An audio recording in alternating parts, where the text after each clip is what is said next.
नमस्कार. Cook with Sonali मराठीजमध्ये तुम्हा सर्वांचे खूप खूप मनापासून स्वागत. तर आज आपण बनवणार आहोत कुरकुरीत क्रिस्पी अशी बटाटा भजी. तुम्ही इथे ही भजी पाहू शकता, किती क्रिस्पी झालेली आहेत. इथे तुम्ही आवाजही ऐकू शकता. वरून छान कुरकुरीत क्रिस्पी आणि आतून मऊसूत शिजलेला बटाटा अगदी चवीला अप्रतिम लागतात. आणि सध्या पावसाळ्याचे दिवस चालू आहेत, तर पावसाळा म्हटलं की भजी ही आलीच. त्यासोबत गरमागरम चहा आणि तळलेली मिरची. पाहता क्षणी तोंडाला पाणी सुटेल असाच हा पदार्थ आहे. तर अशाच छान छान रेसिपी पाहण्यासाठी चॅनलला अजून सबस्क्राईब केलं नसेल तर लगेचच चॅनलला सबस्क्राईब करा. बेल आयकॉनचे बटन दाबा, जेणेकरून अशाच छान छान रेसिपींचे नोटिफिकेशन तुम्हाला मिळत जाईल. चला सुरुवात करूया. तर बटाटे भजी बनवण्यासाठी इथं मी बटाटे घेतलेले आहेत. ते स्वच्छ धुवून घेतलेत. आता त्याच्यावरची जी साल आहे ते एखाद्या सुरीने आपल्याला या पद्धतीने काढून घ्यायची आहे. संपूर्ण साल काढल्यानंतर बटाटा काळा पडण्याची शक्यता असते, त्याच्यामुळे बटाटा पाण्यामध्ये ठेवायचा आहे. आणि त्यानंतर आपल्याला अगदी जास्त जाडसरही नाही, जास्त पातळही नाही, या पद्धतीने बटाट्याचे असे काप करून घ्यायचे आहेत. सेम पद्धतीने संपूर्ण बटाट्याचे काप आपण इथे करून घेतलेले आहेत. पहा, आता बटाट्याचे काप करून घेतल्यानंतर स्वच्छ पाण्याने 2 ते 3 वेळा धुवून घ्यायचे आहे, जेणेकरून त्याच्यातील जे स्टार्च आहे ती निघून जाईल. स्वच्छ पाण्याने बटाटे धुवून एका बाउलमध्ये काढून घेतलेत. आता आपण स्टफिंग बनवायला घेऊया. ते त्याच्यासाठी इथे मी पाऊण वाटी एवढं बेसन पीठ घेतलेलं आहे. आणि त्यानंतर 1-2 चमचे इथं मी तांदळाचं पीठ वापरलेलं आहे.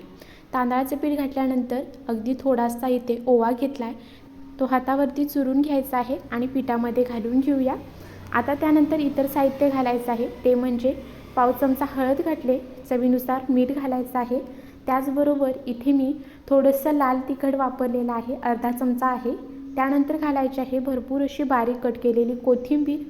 आता हे सर्व मिश्रण व्यवस्थित मिक्स करायचं आहे. आपण याच्यामध्ये कोणताही सोडा वगैरे वापरलेला नाही, बिना सोड्याचीच आपण ही भजी बनवणार आहोत. तर आता ह्याच्यामध्ये थोडं थोडं पाणी टाकून आपल्याला छान असं सैलसर हे मिश्रण तयार करून घ्यायचं आहे. तुम्ही इथे पाहू शकता, हे स्टफिंग जास्त घट्टसरही नाही आणि जास्त सैलसरही नाही. तर हे पीठ तयार झालेलं आहे हे ओळखण्यासाठी एक आपण ट्रिक इथे वापरणार आहोत. ती म्हणजे काय करायचं, पीठ संपूर्ण व्यवस्थित मिक्स करून झाल्यानंतर चमच्यावरती थोडंसं पीठ घ्यायचं आणि त्यानंतर एका हाताने त्याच्यावरती अशी रेष काढायची आहे. आणि हलकंसं पीठ जे आहे ते वरतून खाली येत आहे, याचा अर्थ हे पीठ जे आहे ते आपलं व्यवस्थित असं तयार आहे. तर आता आपण भजी बनवायला घेऊया. तर एकीकडे तेल गरम करण्यासाठी अगोदरच मी ठेवलेलं होतं.